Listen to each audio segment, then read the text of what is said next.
Begin June. How did this happen? Welcome back. It's been a while. I'm Lucas, and after a full 4 months of waiting, you can finally get EasyPilot. I'm sorry that it took so long. Life has been hard, man. So because you've all been waiting for so long, I've decided to give EasyPilot out for free. But I don't recommend installing EasyPilot because it's bad. You can find a way better program made by Tumpai, and I want to shift my content to something else. My patrons might know what it is. If you want to install EasyPilot anyway, here's everything you'll need. First, download the installer. This will automatically download the required programs. Accept the license, select where you want to install EasyPilot, and press install. After that's done, you should be able to see a VJoy setup installer. That's completely normal and is supposed to happen. We need VJoy to communicate to the game. Just follow the instructions on screen. When you've successfully installed VJoy, EasyPilot will be able to communicate with the game.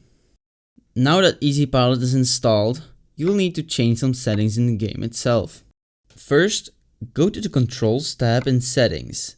There you should add VJoy to the top of your list of all the devices. This will automatically add all the needed connections to the game. Please keep in mind that if you have a physical wheel, all your key bindings of your wheel will be deleted. You might also have to reassign your gas, brakes, and clutch pedals. After you've done all of that, you can run EasyPilot. When you start the program, you should be able to see that EasyPilot already detects lane lines. This is because EasyPilot is continuously scanning your main screen for lane lines. So this won't work on another monitor. Using these screenshots, EasyPilot will convert these into a top-down view. This process has been tuned for the ETS2 bumper camera, so that means that inside views are not going to work. This also means that EasyPilot needs ETS2 to be in full screen. Now, to activate EasyPilot, you just need to press caps lock. This will highlight the steering wheel blue.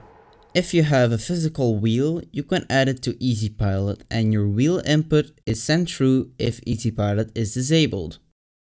And again, don't rely on it, it's bad. But anyway, this is all you need to know. If you have any other questions, please join our Discord server. That's it for me. Now, I guess I'm going offline again for the next year. Bye.